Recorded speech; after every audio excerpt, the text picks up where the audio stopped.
a slightly diminished meeting for this occasion. Perhaps. Tēnā tātou katoa, we seek wisdom, understanding, insights into the views and circumstances of others, strength to seek what we believe in, humility to accept the combined decisions of others, patience, good humour at all times, tolerance and courtesy while working in the best interests of our community. We come first, councillors, to apologies. I've received apologies from councillors Bartley, Philippina, Simpson and Darby for absence. I've had an indication that Councillor Casey needs to leave by 2 p.m, medical reasons.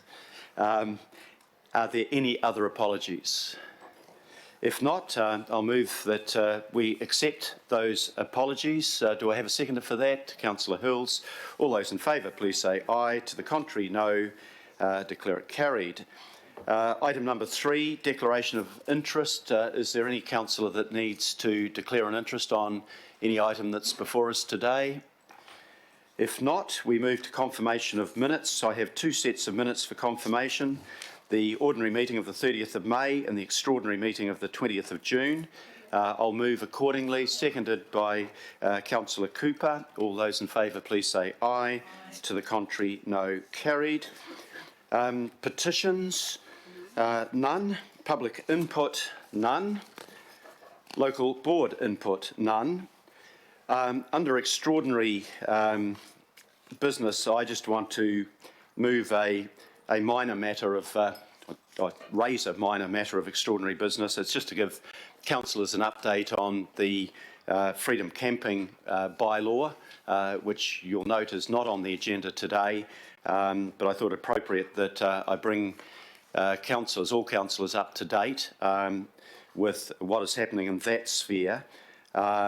So perhaps if we, having given notice of that, we move directly to consideration of extraordinary business before we get into the rest of the agenda.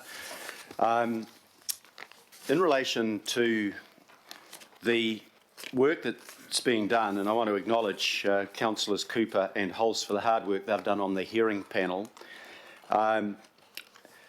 I've come to the conclusion, after consultation with the 2 councillors, that that paper is not yet ready to come back in its current form to this committee, and I want to explain why.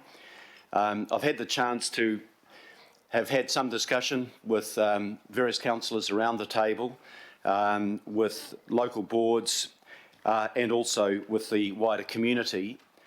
I've also been advised by the legal and policy sections of our council that there has been received a letter from up north, I think from the Omaha Residents Association, that legal action would be taken if we were to proceed with it.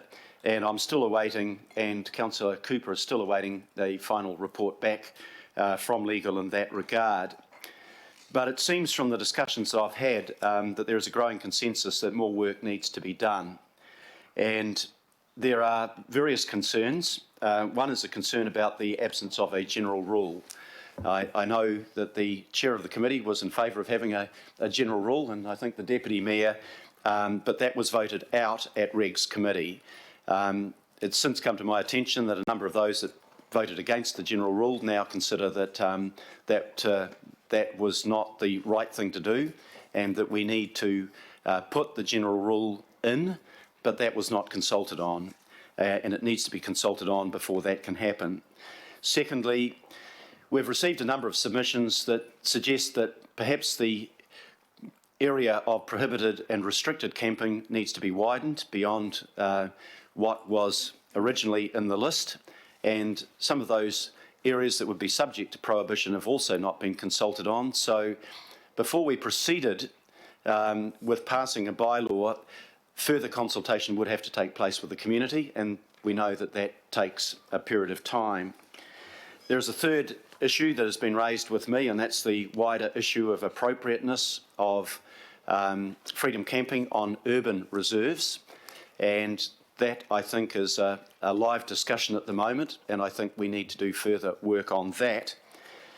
But it also occurred to me that the problem that we're facing is actually not a problem of our making. It's a problem that has arisen from the Freedom Camping Act of 2011. And the premise that that Act was passed on was that freedom camping should be allowed everywhere other than where it is expressly prohibited. And it seems to me, while I don't have any antagonism against people who responsibly camp as freedom campers, it seems to me that the law ought to have been phrased the other way around, that freedom camping is not allowed unless expressly provided for. And that seems to me, and many of the people that I've talked to, as a more intelligent approach. I think we would have to expressly provide areas for freedom camping, and we could do that. Maybe it's a dozen sites, I don't know. That's subject to further debate and discussion. What we like about the new Freedom Camping Act is that, of course, it allows us to enforce. And we have legacy bylaws in place, and my understanding from officers is that they have never been used. Why have they never been used? Because actually it costs some tens of thousands of dollars to take somebody to court for freedom camping, and by the time you get to court, the freedom camper is nowhere to be found, absolutely disappeared, and the maximum fine you'd probably expect for wrongfully freedom camping would be a couple of $100, the maximum. So you're spending tens of thousands of dollars for a penalty of a couple of $100, and you won't even get that because you won't be able to find the person that you've taken the court action against. So I've taken the liberty of writing to the relevant ministers, 3 ministers that were involved, that have responsibility in this area, and I'll circulate. I'm sorry, I thought I'd asked my office to circulate it already, but apparently it hasn't gone out yet. That letter asks them to reconsider whether they want to maintain the law in its present form, because that's a good starting position.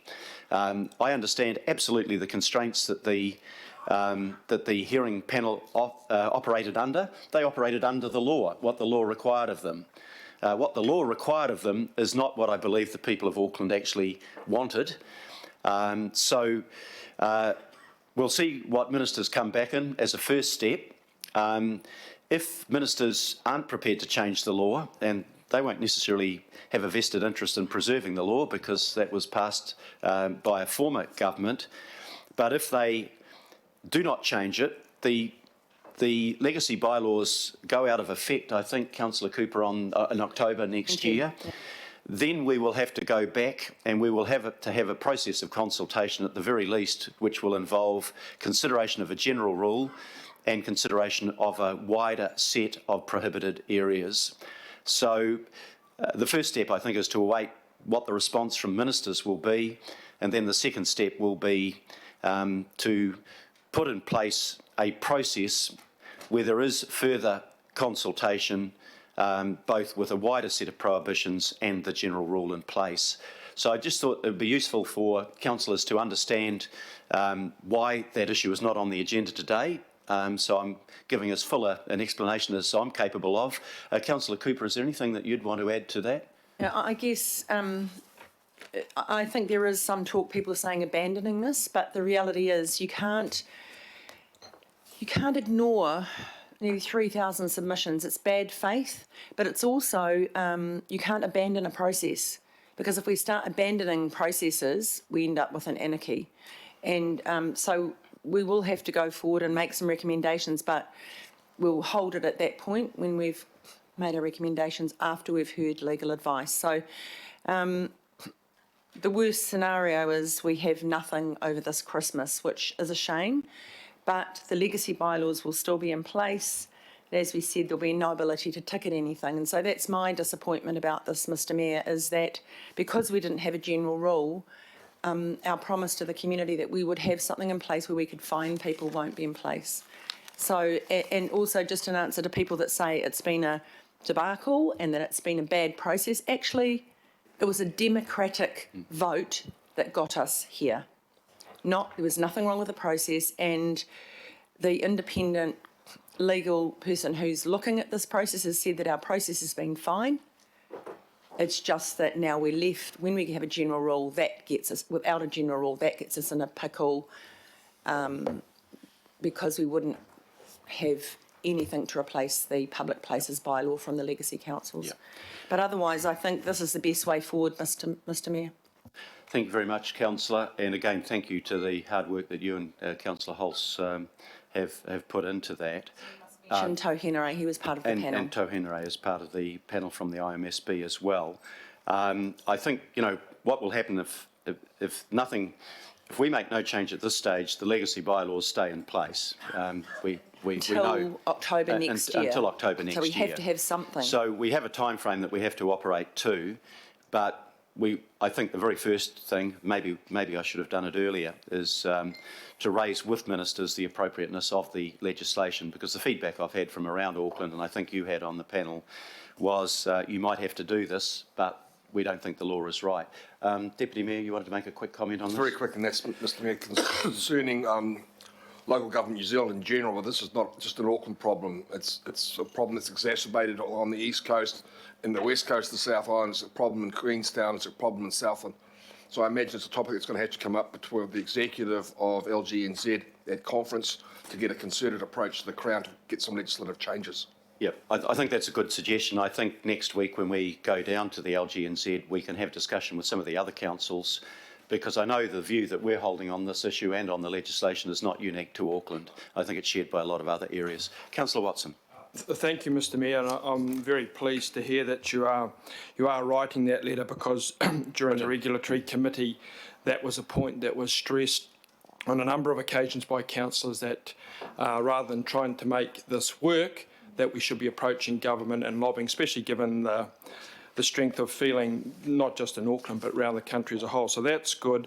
What's also good is to hear that the number of sites for potential prohibition or restriction is also being increased, because again there was a vote on that in the Regulatory Committee too that was voted down for additional sites. So I think that's certainly responding to the to the overwhelming view of the submissions. Just one question I want to clarify though, in terms of the general rule and consultation, and I assume there's been legal advice on this, given that comments have been made on the general rule, and one would assume that if you go out with something saying you want something and people say no they don't, or they want something that's different from that thing you've proposed, that's part of the consultation.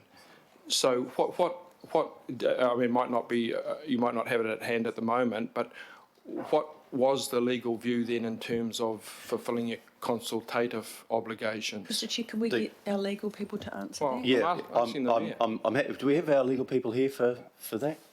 Dani, let me have a go at it, and Dani will correct me if I'm wrong. The first was the advice given by our legal section is that to the Regulatory Committee was that we should put the general rule in, but a majority of councillors voted against that. The advice that I have is that you cannot put the general rule in at this stage unless there is further consultation. And then the consultation, different issues will arise. I know that there are some councillors that worried about the general rule for very genuine reasons, that it might be just used as a tool against homelessness, and there is no intention that it should be used for that purpose. This is about freedom camping, and this is about the appropriateness of not having anything that says that on an ordinary residential street people could camp indefinitely, and I think everybody understands that we need to have a rule to that effect. Dani, if you're happy with that advice, there's nothing you'd want to add to that? So hopefully, there will be further discussion about the form of it, but I think the general rule, as it, Councillor Cooper, I'm looking at you, as it used to apply, would be... I think just in terms of clarifying that advice is that if something isn't in a statement of proposal and it goes out, you cannot adopt it, it has to be in the statement of proposal. The general rule wasn't there, so that's the clarity. Yep. So that's why then you'd have to go fully out to consult. You can't just email the people that submitted Yep. because that's not full consultation. That was explicit advice that we got, councillor. And just to check, then that general rule as originally proposed would allow for 2 days, would it? Two nights. That's my understanding as to how Okay. the general rule has operated in the past. So Is it that wouldn't correct? it wouldn't prohibit the camping. It would just restrict the time. It would restrict it to 2 days because I guess from time to time you might have a friend that's come up from down south. They say, can we just camp outside your place and use your facilities? Yeah. And, you know, we don't want to be unreasonable in that situation, but nor do we want people saying, I can go anywhere and hang out there for weeks at a time. So, Danny, since you've made the walk, I should ask you to comment further on that. Thank you, through the chair. Just to clarify, what will happen from here is there will be advice given to the hearings panel. The hearings panel will then, and the hearings panel will make its decision as to what recommendation it brings back to the governing body. You will have an opportunity then to decide whether to go out with a statement of proposal, including a general rule, and exactly what that general rule might look like. So that will come back to you. So, sorry, Mr. Mayor, just one final question. So, at that opportunity, there'll be the ability to revisit the general rule, even in terms of how it existed in terms of 2 nights stay. Through the chair, yes. We actually are looking very closely now at the concept of the general rule, and we'll be providing advice to the hearings panel, which will make its way through to the governing body as to the appropriate form of the general rule, whether it, from a legal point of view, of course, there are other considerations, but whether it's as it was put up before by policy, or whether it is some variation of that. So thank you, Mr. Mayor, because I think what you've quite rightly signalled is that there are a number of issues that have become very clear through this process, so it has at least served that function of letting us know what people are thinking. So I think that's a very good way to proceed. Yeah. Thank you very much for that. And just to advise, maybe last comment, Councillor Walker. Just have a comment that goes to the freedom camping bylaw, and it applies to some other bylaws as well, but regarding the issue of freedom camping, it's not simply the bylaw, it's enforcement, it's the budget for enforcement, it's the locations around the region that we could put in place for freedom campers, together with toilet and showering facilities. And what I'm suggesting, Mr. Mayor, is really the need for a comprehensive report around freedom camping generally that's over and above just the bylaw, because the bylaw deals with a problem but doesn't really provide a solution. Thank you. Right. Just to advise councillors, you'll have in your email box at the moment the letter that I've written to. It's addressed to Ministers Kelvin Davis, Nanaia Mahuta and Eugenie Sage. So there's a copy there if anybody wants to have further